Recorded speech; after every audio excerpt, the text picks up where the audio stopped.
అందరికీ నమస్కారం అండి. 4వ పార్ట్లోకి వచ్చేటప్పటికి 4వ వీడియో నా పరిస్థితుల గురించి. నేను ఏంటంటే నా అనారోగ్యాలే చెప్తున్నాను మీకు, లైఫ్ అంతా చెప్పట్లేదు. ఎందుకంటే విసుగు పుట్టినట్టు ఉంటుందండి. ధైర్యం నింపుదాం అనే ఉద్దేశంతో కొంతమందికి ఉపయోగపడతాయని నా సర్కిల్లోనే ఉన్నారు, కొంతమంది చేయమని అడిగారు, అందుకనే చేస్తున్నాను నేను. ఎలా అంటే ఇప్పుడు నేను బయటికి రాలేని పరిస్థితిలో ఉన్నప్పుడు ఆపరేషన్ చేయించుకుంటే ముందు చేయించుకున్నానండి. చేయించుకున్న తర్వాత హాస్పిటల్లోనే ఎందుకో తెలీదు బెడ్ మీద పడుకోబెట్టిన కాసేపుడు తెల్లారి పొద్దున్నే ఈ రాత్రి ఆపరేషన్ అయింది 12ంటికి. తెల్లవారుజామున లేపి నన్ను నుంచోబెట్టి వేరే రూమ్లో షిఫ్ట్ చేసి పడుకోబెట్టారండి. పడుకోబెట్టేటప్పటికి మా హస్బెండ్ కూడా ఉన్నారు. పడుకోబెట్టేటప్పటికి ఇలా పడుకున్నాను. ఒక్క దగ్గులాగా వచ్చిందండి. ఏమీ లేదు, అసలు ఏమీ ప్రాబ్లం లేదు. దగ్గులాగా వచ్చింది. వెంటనే అలా కుట్లు అలా బరస్ట్ అయిపోయి పేగులు బయటకు వచ్చేసింది. నమ్ముతారా మీరు? వచ్చేసి గోడ ఉంటుంది కదండి, మంచం పక్కన గోడ మీదకి రక్తం వెళ్ళి పడింది. డాక్టర్లు గాబరా పడిపోయారు. భార్యాభర్తలు ఇద్దరు డాక్టర్లు వాళ్ళు గాబరా పడిపోయారు, నర్సులు డాక్టర్లు అందరూ.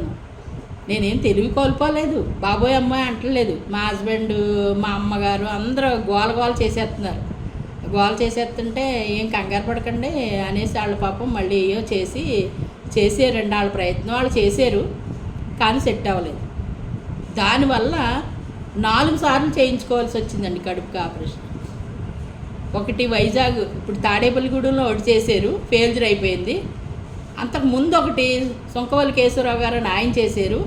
రెండోసారి మైథిలి హాస్పిటల్ అని వాళ్ళు చేశారు. మూడోసారి తేతల వెంకటేశ్వరరావు గారని సీనియరు ఎంఎస్ జిల్లా సూపరింటెండెంట్ ఆయన చేశారు రాజమండ్రి అయిపోయిన తర్వాత సక్సెస్ అయింది, పర్వాలేదు అని అనుకునే టైంలో మళ్ళీ కుట్లు లోపల వదిలేసి బయటకు వదలలేదు. లోపల వదిలేసి ఎర్నియా వచ్చేసేటప్పటికి మా హస్బెండ్ కాలం చేసి 3 నెలలు కూడా అవ్వలేదు. నాకు బాగా ప్రాబ్లం పెద్దది అయిపోయింది. అప్పుడండి ఒక అమ్మాయిని తీసుకుని, మా చుట్టాల అమ్మాయిని, కూతురు అవుతుంది, అమ్మాయిని తీసుకుని వైజాగ్ వెళ్తే మణిపాల్ హాస్పిటల్లో మాకు తెలిసిన వాళ్ళు రిఫర్ చేశారు అక్కడికి. ఆయన డాక్టర్ గారు భరత్ సింగ్ నాయక్ ఆయన పేరు. నిజంగా బాబా అండి ఆయన. ఆయన రూపంలో అక్కడ ఉన్నారు. వయసు చిన్నదే కానీ చాలా మంచి డాక్టర్ అండి. పేర్లు కూడా చెప్తున్నాను, తప్పేం కాదు కదండి. ఆయన చేశారండి 5వ పెద్ద ఆపరేషన్లలో 5వ ఆపరేషన్ ఆయన చేశారు. తాడేపల్లిగూడెం 2, రాజమండ్రి 1, గూడెం 3, రాజమండ్రి 1, 4 అయిపోయినాయి కదా. 5వది ఆయన చేశారండి. ఆయన చేసింది సరిగ్గా రాజశేఖర రెడ్డి గారు చనిపోయే రోజు నేను ఐసీలో ఉన్నాను.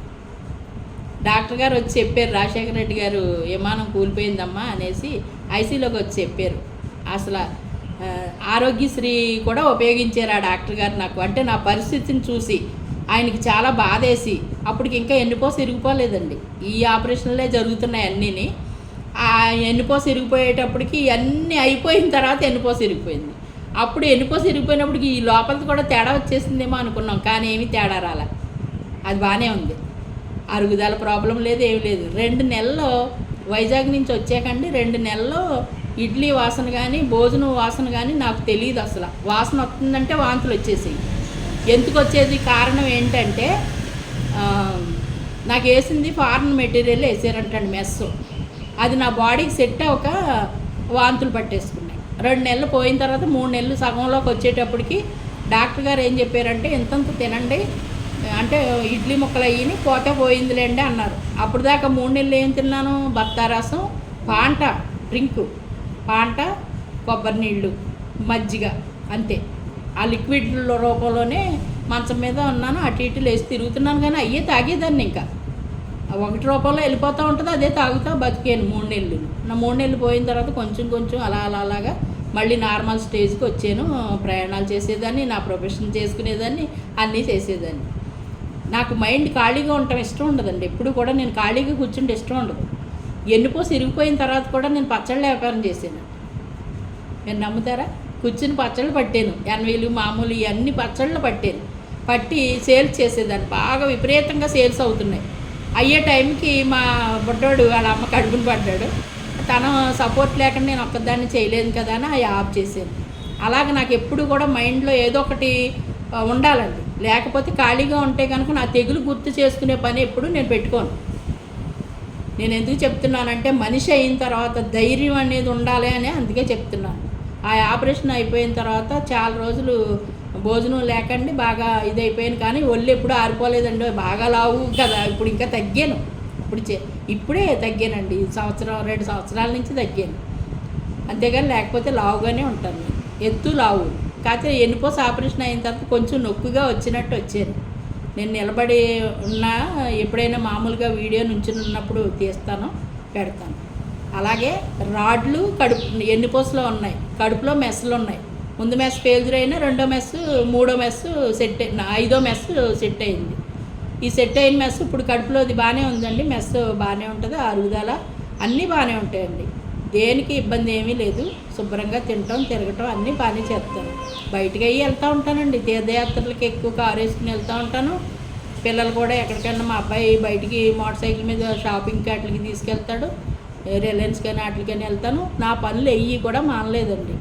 నన్ను చూసిన వాళ్ళు నా సర్కిల్లో కొంచెం రిచ్ సర్కిల్, పెద్ద సర్కిల్లో ఉన్నవాళ్ళు, ప్రొఫెషనల్లో ఉన్నవాళ్ళు, లాయర్లు అని ఇంకా వాళ్ళు ఉన్నారు, డాక్టర్లు ఉన్నారు.